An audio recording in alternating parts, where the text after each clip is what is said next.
cromossomos. Vamos falar então hoje o que são os cromossomos.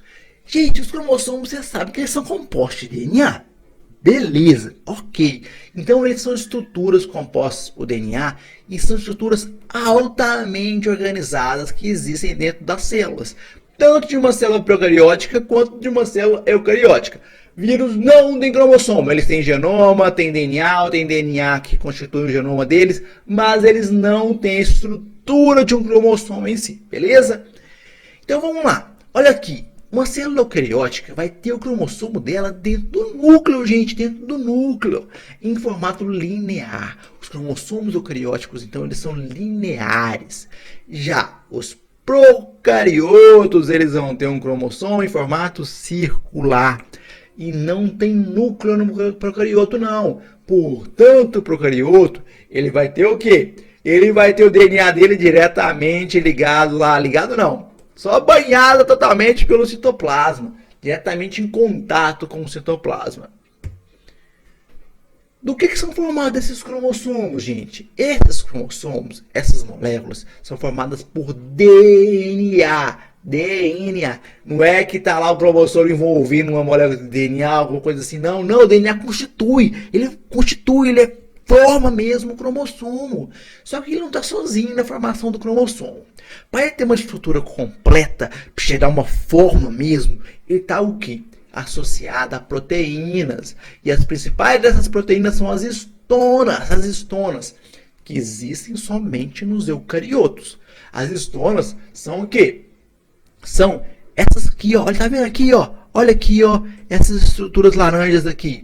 São as histonas. O DNA fica empacotado em volta delas ali. E a gente tem essas estruturas altamente empacotadas aqui, ó.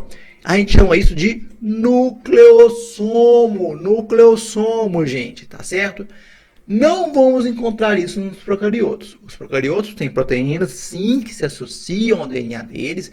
A gente chama elas de stone-like, parecida com histona. Então são parecidas com histonas, mas não são histonas, ok?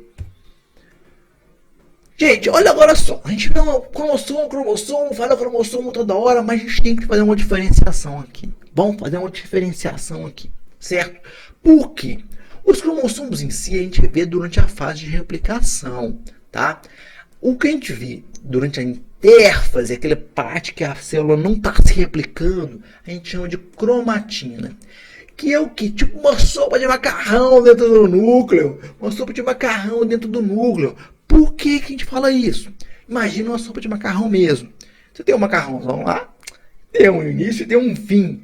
Se você mistura aquele macarrão todo na panela, tá lá, você não consegue ver na panela, no prato, a diferenciação de onde está começando, acabando, mas você sabe que tem o início e o fim de cada macarrão. Mesma coisa aqui, temos lá uma estrutura formada lá, uma estrutura mesmo do cromossomo, lá com, olha, a gente vai ver lá, ó, as histonas ligadas diretamente no DNA. A gente vê isso, gente. A gente vê isso. Existe isso lá, mas não vemos aquela estrutura, como essa estrutura que a gente está vendo aqui, ó, aquela fotozinha clássica de livro. Isso a gente vai ver no momento que a célula tem que condensar toda o material genético dela para poder fazer o que então? Iniciar o processo de replicação e dividir adequadamente esse material genético nas células filhas. Mas vamos falando de cromatina. A cromatina a gente divide ela como? Em eucromatina e heterocromatina.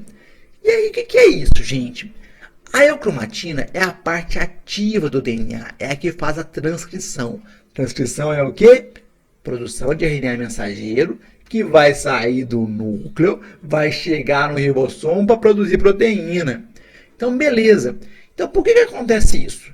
Porque na eucromatina a gente vai ver o DNA mais separado das histonas. Isso permite que as enzimas associadas à transcrição consigam chegar lá e fazer o processo de transcrição mesmo. Ao contrário da heterocromatina, que está o quê? A heterocromatina está altamente condensada aqui no DNA, gente. Como ela está altamente condensada no DNA, empacotamento que a gente vai ter desse DNA nas histonas. E qual é a estrutura desses cromossomos? Como é que é? A gente vai visualizar essa estrutura mesmo dos cromossomos na replicação celular. A gente vai observar o que? Primeiro, ele começa a ser condensado e vai tomar essa formazinha aqui, ó. Bom perceber que aqui a gente tem um par de cromossomos, são cromossomos homólogos. Lembra que a gente herda vários cromossomos dos pais, né? Mas a gente herda sempre eles em pares, no sentido de vem um grupo do pai e um grupo da mãe. Os cromossomos são considerados homólogos. Por exemplo, cromossomo número 1. A gente herda um número 1 do pai e um número 1 da mãe. E são os homólogos, beleza? Não confundir isso de quando a gente pega e replica o cromossomo em si, e a gente vai gerar o quê? As cromátides irmãs. A gente gera as cromátides irmãs, gente, que vão estar ligadas pelo centrômero para serem separadas depois durante o processo de mitose, para então a gente poder fazer o quê? Passar aquela quantidade ideal de DNA para as células filhas, ok?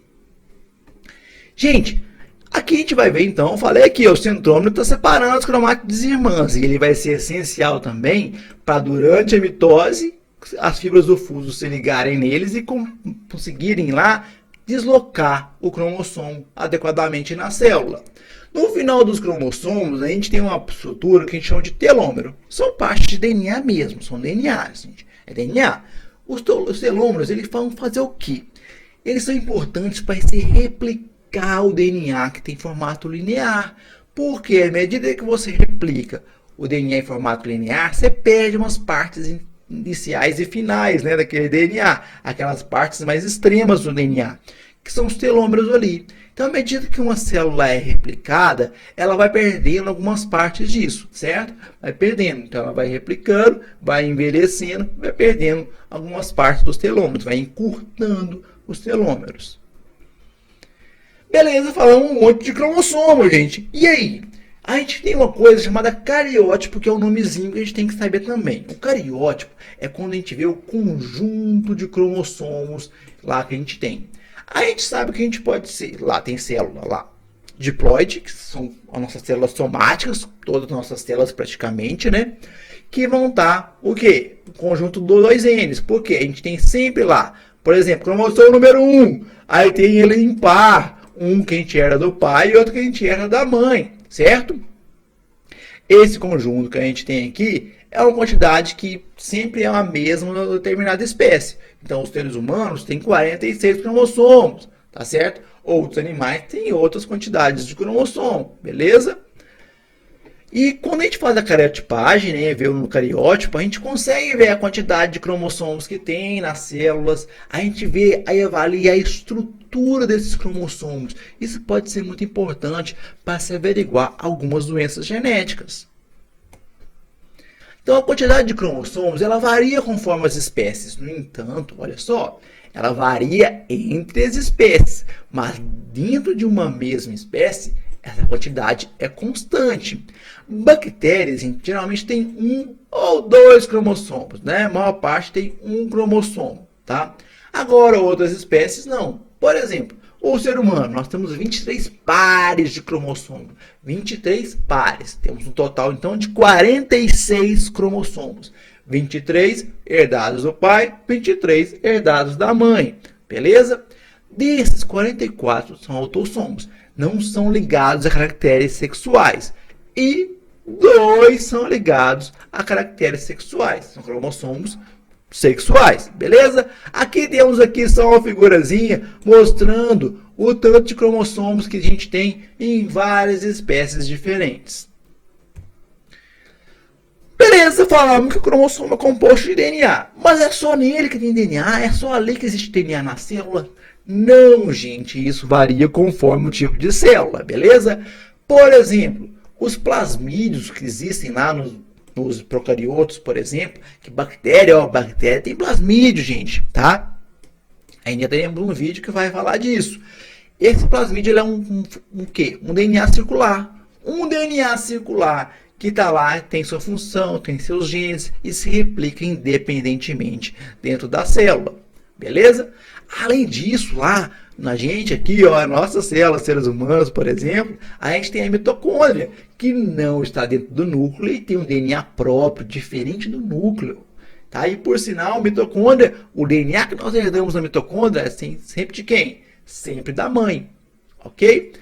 As plantas ainda tem, por exemplo, lá no cloroplasto. Cloroplasto que vai ter uma moléculazinha de DNA lá também. Não se esqueçam disso. Beleza, gente?